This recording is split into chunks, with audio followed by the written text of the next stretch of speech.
Good morning. We are extremely pleased that you are here. It is good to come together for the purpose of co-creating. Do you agree? Yes. You are knowing what you are wanting? Yes. Have you noticed that your desire continues to evolve? Yes. You like that? Yes. It's fun to have continually expanding desire, isn't it? Especially when you believe in the probability of it manifesting. So when you want something, and even though it isn't here right now, you know it's not far off, or that it is possible, then that desire feels good, doesn't it? But if you have a desire pulsing within you and you have doubt about it, that doubt doesn't feel good, does it? That doubt feels like disappointment or sometimes even fear.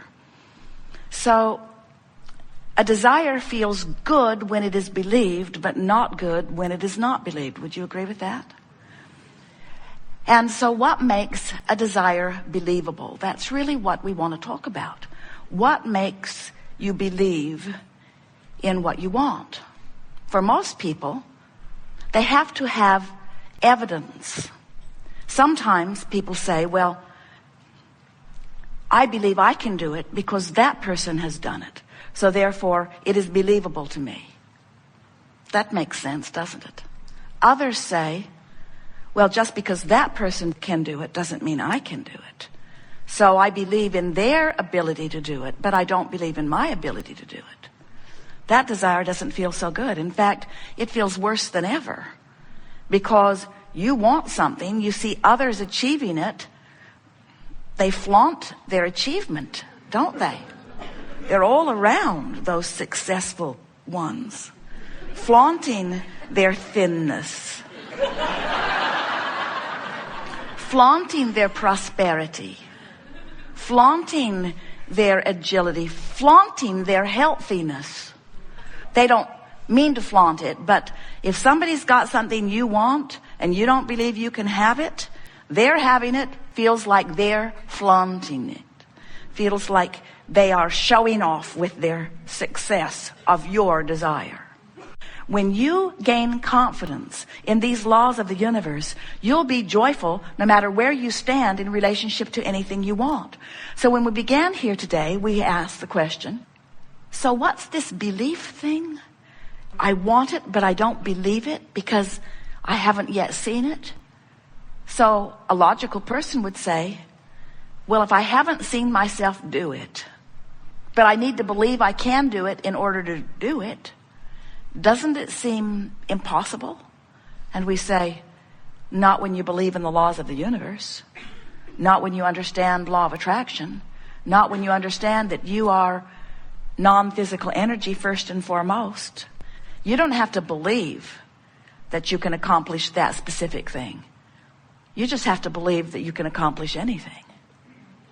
You just have to understand that the universe has your back, that the law of attraction will yield to you the equivalent of what you're offering vibrationally. You just have to believe that your emotions never lie to you, that your emotions every time give you the feedback that lets you know whether you're in vibrational alignment with what you want or not. So what makes people assume that there's something karmic that they're compensating for? Well, it's easy to understand how they'd get there. They innately believe that they are good. They want to be good. They know that they want stuff that they can't get.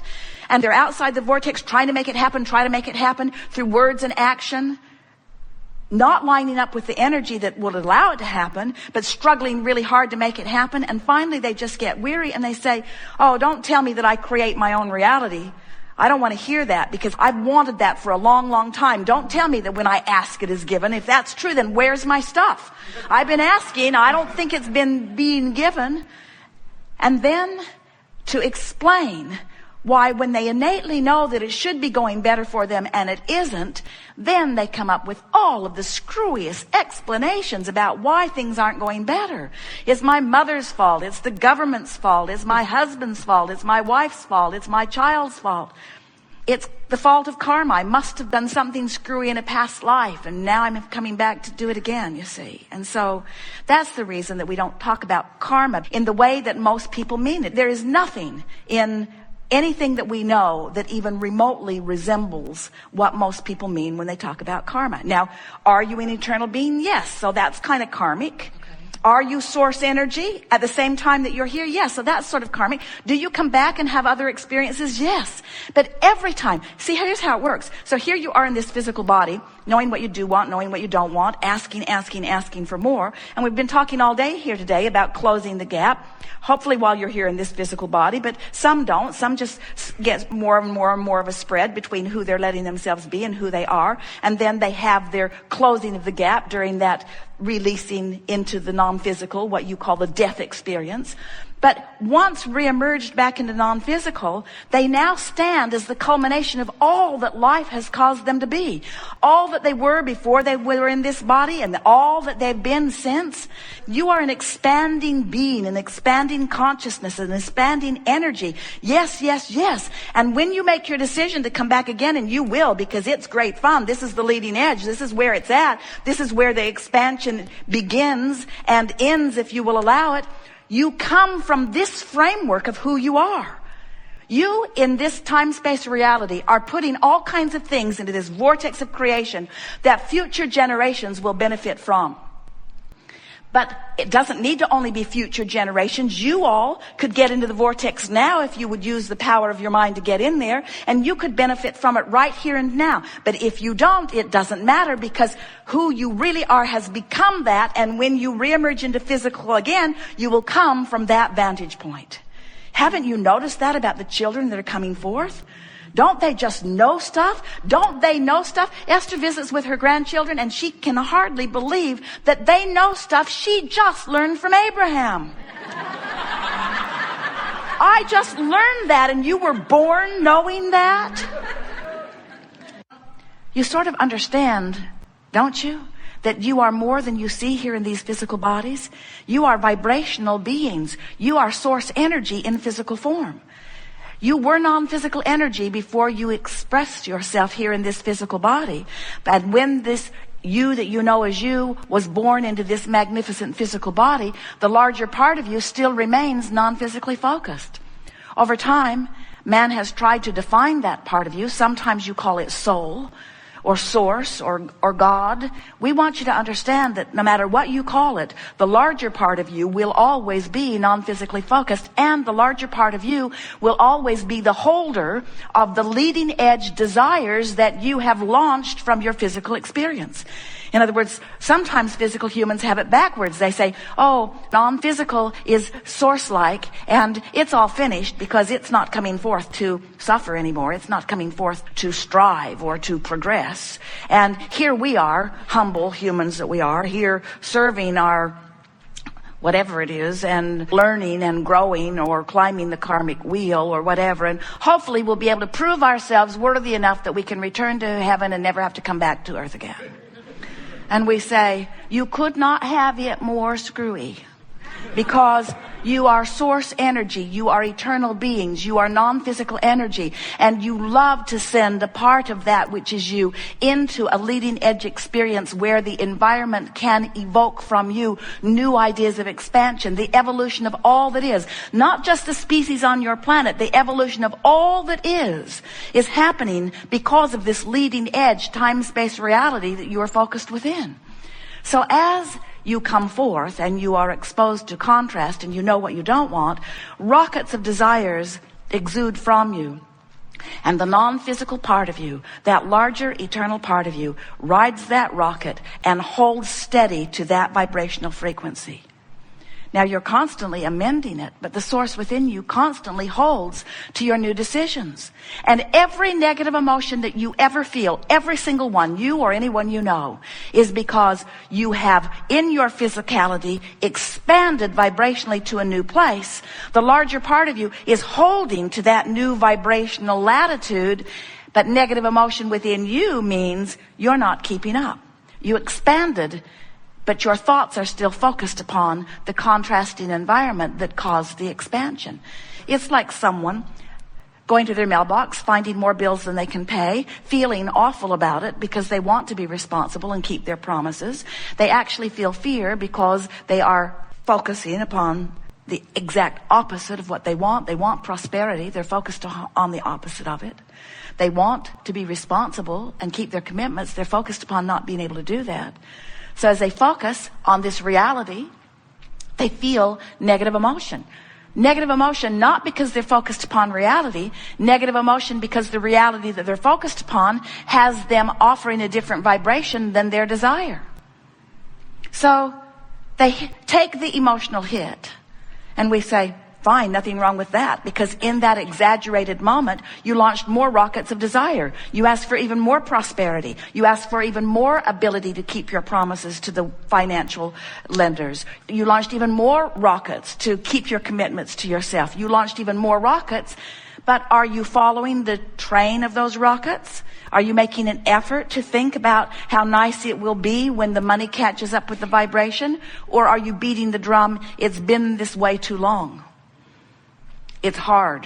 I don't like this. It's not fair. It's that one's fault, and that one's fault, and that one's fault, and that one's fault.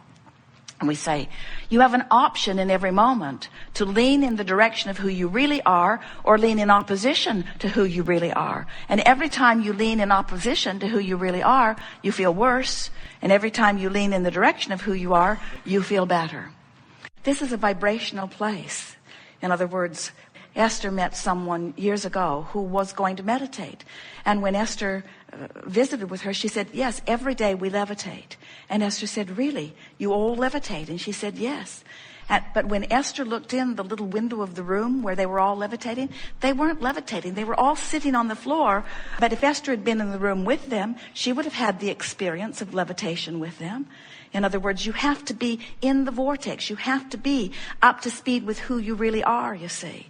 And so what Jesus' primary message is that he was the extension of source energy. It was translated in many different ways. It's translated that he was the Son of God, eventually the only Son of God. In other words, it got more and more distorted as time goes by.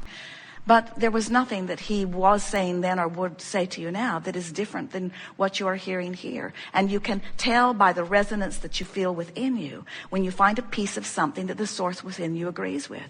We are not wanting to go back into history and rewrite any books.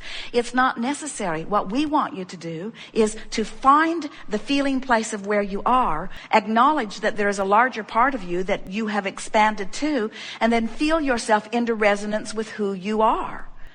We want to empower you to your own guidance system. And when you do, while you will continue to love and appreciate this one that you know as Jesus, you won't hold him on a pedestal that you have not yet achieved. You will see him as a partner in creation. You will feel the equality of that which you all are. You will feel the fullness. You will never really know who he is until you achieve that same vibration, you see. Don't make yourself separate and apart from him. Don't hold him in a category in your mind or on a pedestal that is unreachable for you. That was never his message. And that's why when you tell the story in that way, it always feels the way it does in your gut. It's bogus. It's off, you see. When you hear the stories of love, when you hear the parables, when you listen to the way he cared about others, sometimes you feel all full of yourself. Because in the reading or the hearing of that, you come into alignment with who you are. But the majority of the story, the part that's most emphasized about this blessed being who came to teach, to uplift you all to the same alignment, the majority of the story that is told is about the day that he was not in the vortex. And then all of the stories that you then have to tell in order to make that fit, that make that fit, and then make that fit, and then make that fit. And before you know it, everybody says, I believe, but nobody knows what they're believing because nobody feels it.